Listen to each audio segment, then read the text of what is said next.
नमस्कार। इन खबर में आपका स्वागत है। बागेश्वर वाले बाबा यानी पंडित धीरेन्द्र कृष्ण शास्त्री के पटना में 13 मई को होने वाले कार्यक्रम को लेकर के हंगामा खड़ा हो गया है। विरोध और समर्थन में सियासत होने लगी है। आरजेडी नेता और बिहार सरकार में मंत्री तेज प्रताप यादव ने बाबा का विरोध करने के लिए अपनी सेना बना ली है। यकीन नहीं होता ये उनका ट्वीट और लाठीधारी उनके सैनिक देखिए।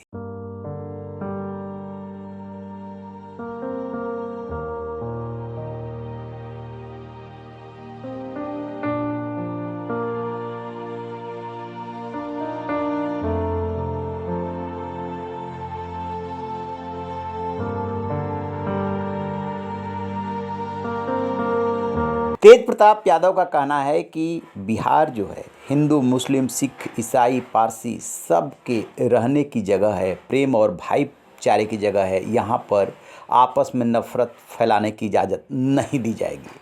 अब भला तेज प्रताप यादव बोले और उन्हीं के पार्टी के नेता और शिक्षा मंत्री जिन्होंने कभी रामचरितमानस पर कीचड़ उछाला था, चंद्रशेखर, वो चुप रहे, ऐसा हो नहीं सकता। सो वो भी आगे आ गए और बता दिया कि यहाँ पर तो आडवाणी को गिरफ्तार कर लिया गया था, तो बाबा क्या चीज़ है, इसकी इजाज़त कतई नहीं दी जाएगी।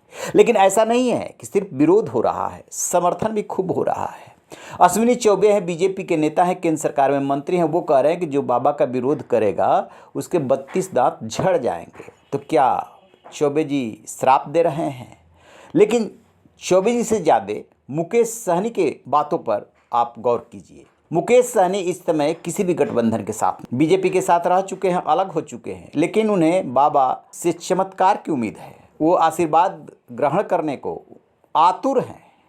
दरअसल मुकेश सहनी और बीजेपी दोनों एक दूसरे के साथ आना चाहते हैं, लेकिन अभी हिच बनी हुई है, क्योंकि अभी तो 1 साल पहले अलग हुए हैं।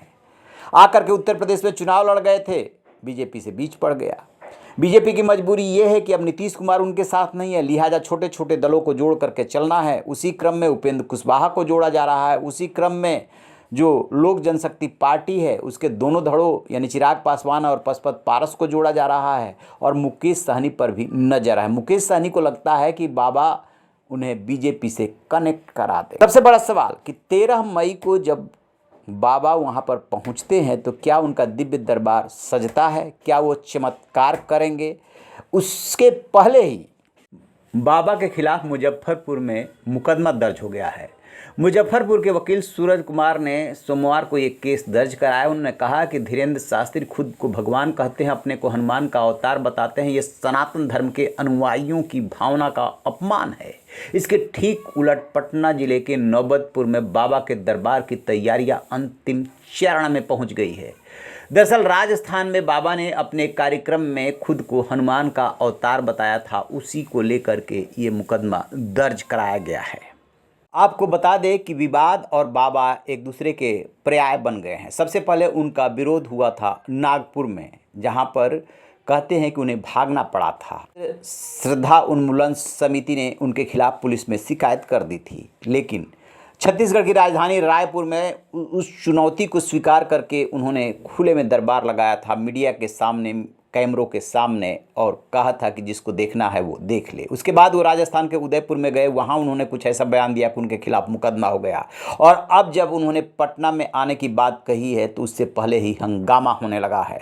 माना जाता है कि बीजेपी उनका समर्थन कर रही है, बीजेपी के तमाम नेता उनके समर्थन में बयान दे रहे हैं। मुकेश सहनी भी समर्थन में आ गए हैं, जबकि आरजेडी इसका विरोध कर रही है। लेकिन वहीं आरजेडी के नेता शिवानंद तिवारी ने जो चंद्रशेखर का बयान है उसका विरोध कर दिया है, जबकि आरजेडी के प्रदेश अध्यक्ष जगदानंद सिंह चंद्रशेखर के साथ हो गए हैं। यानी कि बाबा को लेकर के आरजेडी में भी 2 गुट बन रहा है, और इधर बीजेपी खुल कर के साथ है, मुकेश सहनी साथ में आ गए हैं। देखना ये है कि बाबा जाते हैं तो क्या पटना में चमत्कार करने वाला दरबार लगाते हैं या सिर्फ कथा वाचन करके लौट आते हैं। रहिए बेखबर, देखते रहिए इन खबर। Thank you.